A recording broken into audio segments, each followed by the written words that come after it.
Moustapha Ndiaye est pêcheur à Mbour-Tefes, sur la Petite Côte. Le moteur de Moustapha fait partie des 5000 moteurs subventionnés à hauteur de 1 million de francs CFA par l'État du Sénégal. Presque 2000 moteurs ont déjà été livrés à leurs bénéficiaires.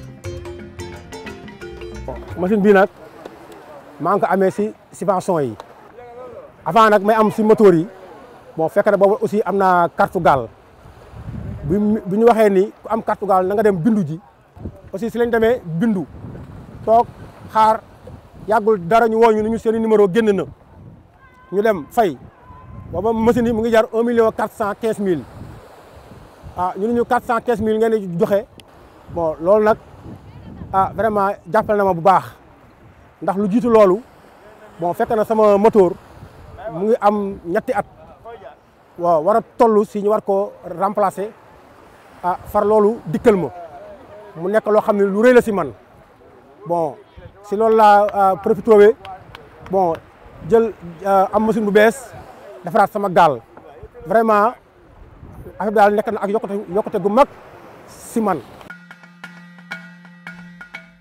Comme pour tous les consommateurs sénégalais, la baisse du coût du carburant est également une bonne nouvelle pour les pêcheurs. Essence bi soroon na lool métti trop jafe ñoon lool si mool yi bu ñu ko subventionné ba 497 vraiment loolu mool yëpp dañ see kontaan yëg si seen bopp mu feeñaat si seen liggéey amaat si ñoom ak yokkute. tokor bi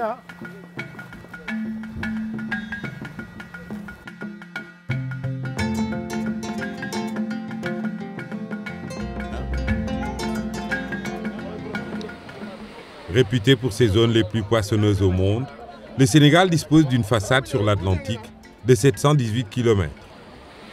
Le pays recèle par ailleurs un réseau hydrographique dense comprenant le fleuve Sénégal, le fleuve Gambie, le fleuve Casamance, le Sine et le Salou.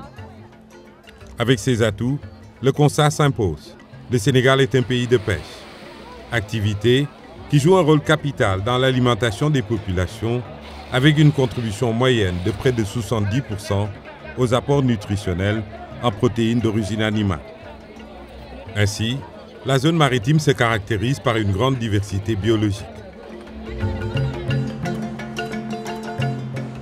La forte valeur marchande à l'exportation de ces ressources est reconnue et appréciée dans les industries de transformation et d'exportation installées au Sénégal.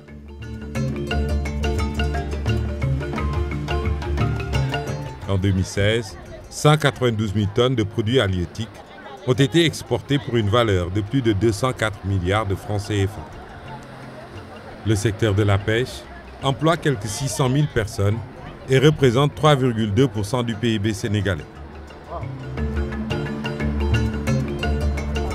Toutefois, l'exploitation de la ressource reste assujettie à l'obtention d'un permis de pêche et obéit en outre au respect du nouveau code de la pêche adopté en juillet 2015.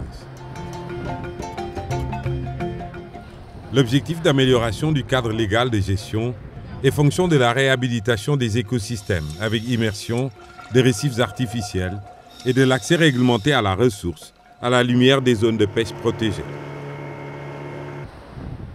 Un plan d'aménagement des pêcheries du Sénégal est conçu le long du littoral et l'acquisition de barques de surveillance et de matériel de navigation devrait rendre la surveillance participative. Il faut rappeler que 2 mois seulement après son accession au pouvoir, le président Macky Sall a posé un acte majeur en direction de la préservation de la ressource. En effet, la surexploitation de la ressource et la présence dans nos zones de navires pirates ont conduit les plus hautes autorités du pays à sévir contre la pêche illicite, non déclarée et non réglementée. En délimitant les zones de capture pour les chalutiers, en réduisant drastiquement les licences pour la pêche sous-marine et en accroissant les moyens de lutte contre la piraterie. Au nombre des réalisations majeures du secteur, l'on peut noter la construction de fermes aquacoles et pondeuses, ainsi que des quincailleries maritimes. Des actions qui s'inscrivent dans la stratégie de reconversion de certains pêcheurs dans d'autres activités génératrices de revenus.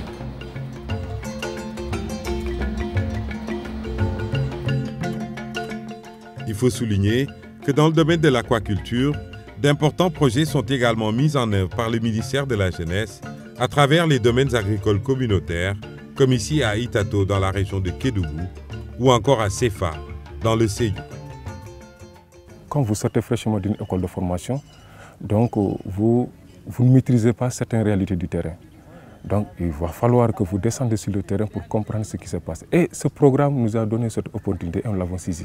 Donc quand le programme a été lancé, moi et mes camarades, on s'est engagés. 8 tonnes de poissons ont été produites lors de la première récolte du domaine agricole communautaire d'Itato.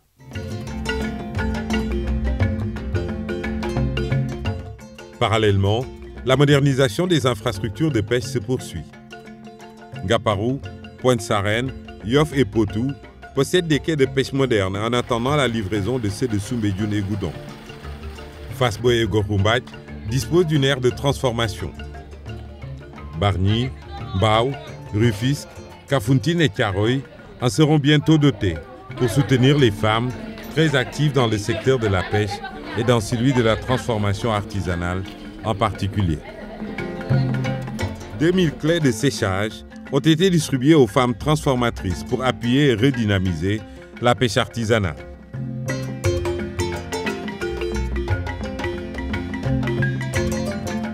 képp ku fóot ku ne bëgg nga weer kon ku lakk keccax da ngaa war a weer te kon bu nu amul woon fu ñu weer kon defe naa du ñu mën a weer keccax ba mën a jaay kon clé yi loolu la ñuy jariñ am na njariñ ci la ñuy weer géej gi ci la ñuy weer tàmba jëng ci la ñuy weer keccax xam nañ ne ñun bokk nañ ci dëkk bi parce que ñun defoon nañ ne bokk nañ ci réew mi ndax fi ñu nekk làqu na tàng na metti na waaye ñu ngi doog a xam ne ñu yëg nañu ci réew mi.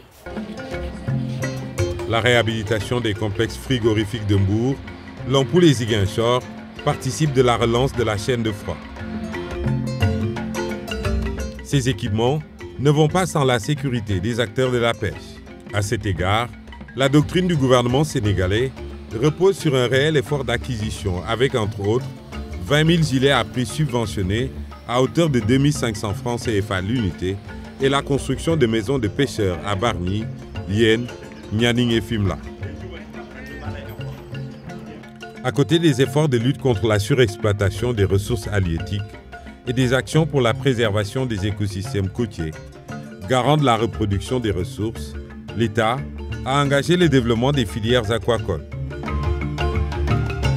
Il a aussi entrepris l'amélioration des conditions de commercialisation et de mise aux normes des produits et des infrastructures pour stimuler les performances des filières artisanales et industrielles d'un secteur ayant un potentiel élevé de création d'emplois et de revenus.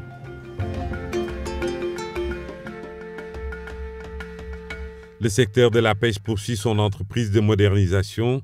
Plusieurs chantiers sont de ce fait lancés pour redorer le blason d'une activité lucrative. Elle a néanmoins besoin de rationalisation pour booster la filière et sauvegarder une ressource très convoitée.